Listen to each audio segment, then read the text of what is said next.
Assalamualaikum warahmatullahi wabarakatuh. Perkenalkan, nama saya Wahyu Ramadan, NIM 183300022. Saya dari Universitas Jana Madra, jurusan Teknik Informatika. Di sini saya akan membahas tentang tugas review jurnal dari sistem pakar dengan dosen pengampu yaitu Ibu Yumarlin, Eskom, MPD, Mkom. Nah, kita langsung masuk saja ke videonya. Sistem tugasnya yaitu tugas review jurnal dari mata kuliah sistem pakar.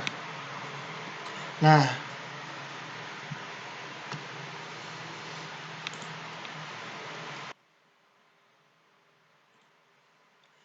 saya ulangi lagi.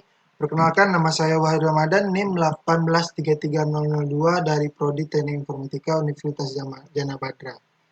Dosen pengampu mata kuliah yaitu Ibu Yumarlin, MZ, Eskom, MPD, Mkom. Nah, langsung masuk ke jurnal yang pertama. Jurnal yang pertama itu judulnya Perancangan Sistem Perencanaan Keuangan Pribadi dengan menggunakan metode Fuzzy Tsukamoto dari Journal of Information System Informatic and Computing, volume 3 nomor 1, tahunnya tahun Februari 2019. Penulis Suprayogi, Hermawan, dan Benisius. Reviewer Wahyu Ramadan, tanggal 5 Oktober 2021. Link downloadnya. Terus subjek penelitiannya orang yang ingin merencanakan keuangan pribadinya. Assessment data. 1. Wawancara dengan orang yang akan melakukan perencanaan uang pribadi untuk mendapatkan kebutuhan-kebutuhan yang diinginkannya dimilikinya dalam waktu jangka panjang dan waktu jangka pendek. Yang kedua, artikel, jurnal, sama e-book Financial Management. Tujuan penelitian ini bertujuan merancang suatu sistem perencanaan keuangan pribadi dengan menggunakan metode Fuzzy Tsukamoto yang dapat menjadi media bagi user dalam merancang alokasi keuangan untuk setiap prioritas perencanaan yang dilakukan. Nah, langkah penelitian pertama kita harus menentukan basis pengetahuannya dulu, yang kedua mesin inferensinya, yang ketiga membuat basis datanya atau fakta-fakta yang udah kita dapat dari basis pengetahuan tadi. Yang ketiga, membuat antarmuka atau pemakai usersnya. Yang ketiga yang keempat atau yang terakhir implementasi sistem yang dibikin. Nah, metode Fuzzy Tsukamoto yaitu setiap konsekuen pada aturan berbentuk if then harus dipresentasikan dengan suatu himpunan fuzzy dengan fungsi keanggotaan yang monoton. Sebagai hasilnya, output hasil inferensi dari tiap-tiap aturan diberikan berdasarkan predikat atau fire strength. Hasil akhir diperoleh dengan menggunakan rata-rata berbobot. Contoh dari flowchart Fuzzy Tsukamoto. Pertama, start, input, script value, fusifikasi, implementasi rules, inferensi Tsukamoto atau mencari nilai Z, habis itu defusifikasi, baru dapat terakhir output nilai rekomendasi baru N. Nah, pembahasan. Jurnal ini merancang dan menganalisis aplikasi perencanaan keuangan dapat menentukan nilai rekomendasi perencanaan keuangan atau menentukan prioritas perencanaan keuangan dengan menggunakan metode Fuzzy Tsukamoto. Mulai dari merancang flowchart, R&D dari aplikasi, perencanaan keuangan, dan melakukan evaluasi aplikasi.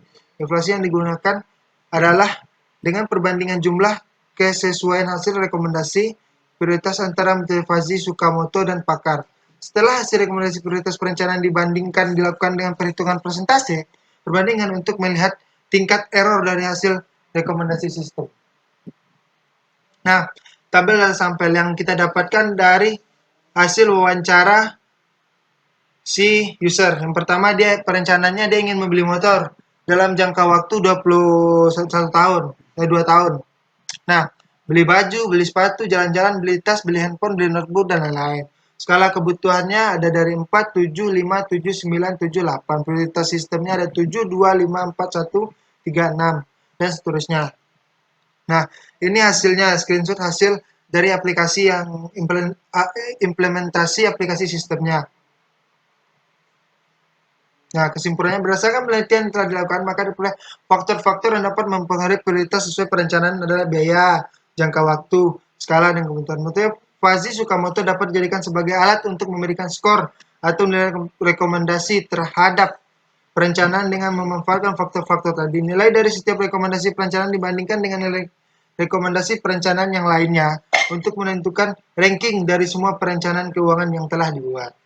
Nah, kita masuk ke sistem pakar jurnal yang kedua.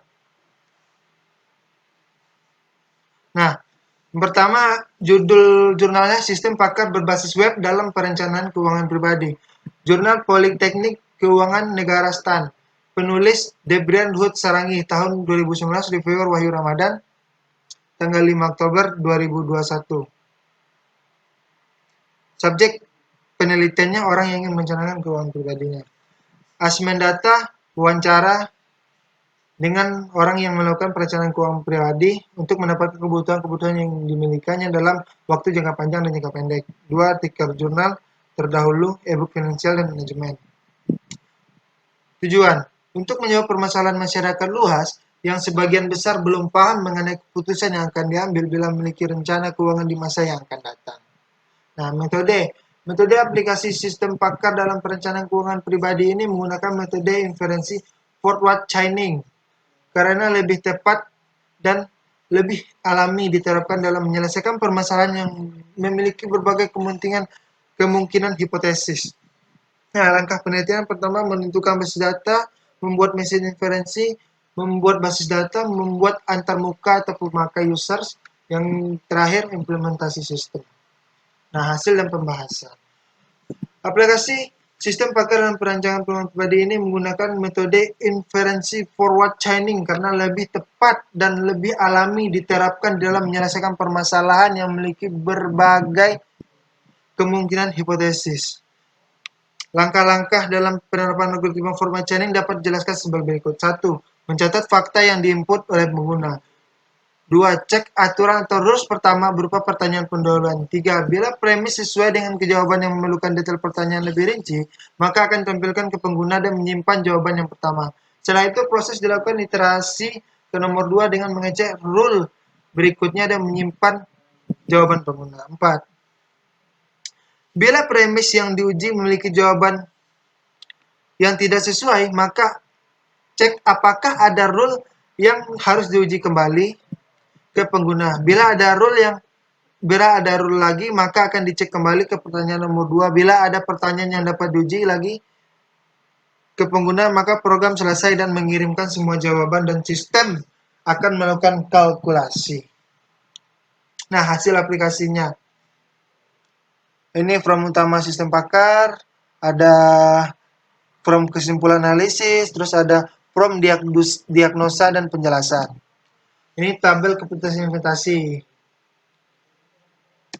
Nah, kesimpulannya perencanaan keuangan menjadi hal yang penting dewasa ini. Hal ini dikaitkan dengan kondisi ekonomi yang sering tidak menentu. Padahal kebutuhan setiap individu yang selalu berubah dan beragam. Proses pengambilan keputusan seorang terkait perencanaan keuangan tidak banyak mendapat perhatian di masyarakat luas karena kurangnya pengetahuan yang memadai. Bagi mereka yang memiliki kemampuan keuangan lebih, maka akan lebih mudah dalam mengatur keuangannya dengan bantuan seorang ahli perencana keuangan.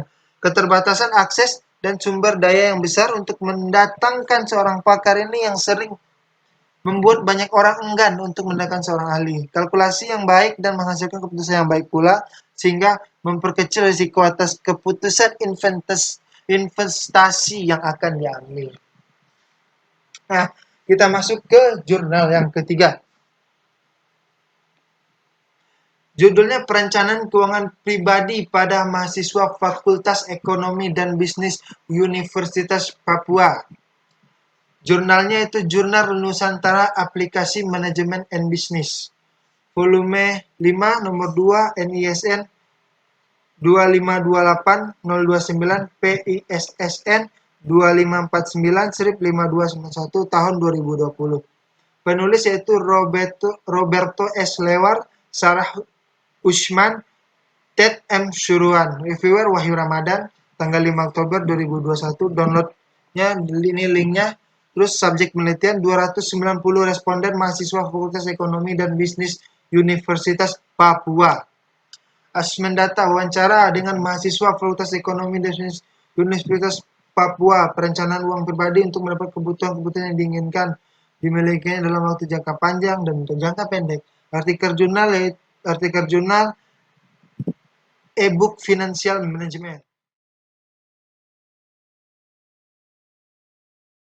Nah, selanjutnya metode. Jenis pendekatan dalam penelitian ini adalah pendekatan kuantitatif. Adapun jenis permasalahan dalam proses penelitian ini adalah komparatif. Komparatif adalah penelitian yang membandingkan keadaan satu variabel atau lebih pada dua atau lebih sampel yang berbeda atau dua waktu yang berbeda.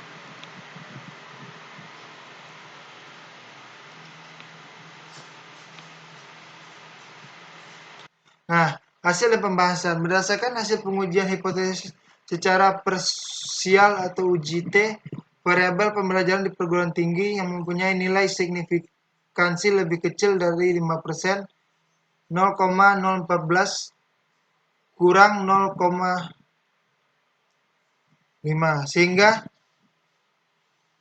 kurang dari 0,05. Sehingga dapat disimpulkan bahwa variabel pembelajaran di perguruan tinggi berpengaruh terhadap perencanaan keuangan pribadi.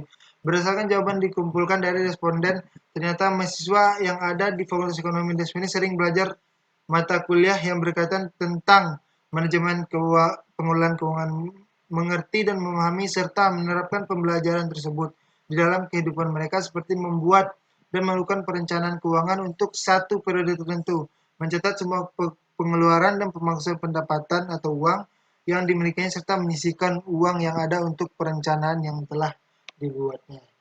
Hasilnya yaitu manajemennya 40%, akuntansinya 27,6%, ekonomi pembangunannya 32,4%. Kesimpulan, berdasarkan hasil penelitian dilakukan di mana secara hubungan antar variabel diperoleh hasil bahwa pengaruh variabel pembelajaran di perguruan tinggi menunjukkan bahwa variabel tersebut memiliki pengaruh terhadap perencanaan keuangan pribadi. Artinya secara hasil dan teori ditemukan hasil yang searah, di mana semakin meningkat pembelajaran di perguruan tinggi seorang mahasiswa terhadap perencanaan keuangan pribadinya, maka semakin tinggi tingkat perencanaan keuangan pribadi. Sebaliknya, jika semakin rendah pembelajaran di perguruan tinggi seorang mahasiswa terhadap perencanaan keuangan pribadi, maka semakin rendah tingkat perencanaan keuangan pribadi mahasiswa. Namun, hasil katakanlah antara pendidikan pengelolaan keuangan di keluarga, kontrol diri, dan pendapatan menunjukkan bahwa faktor tersebut tidak memiliki pengaruh terhadap perencanaan keuangan pribadi mahasiswa. Terima kasih. Mungkin itu saja video penjelasan yang saya bikin. Kalau ada salah atau tutur kata yang salah, saya mohon maaf. Wabillahi taufiq wal hidayah. Assalamualaikum warahmatullahi wabarakatuh. Financial Management.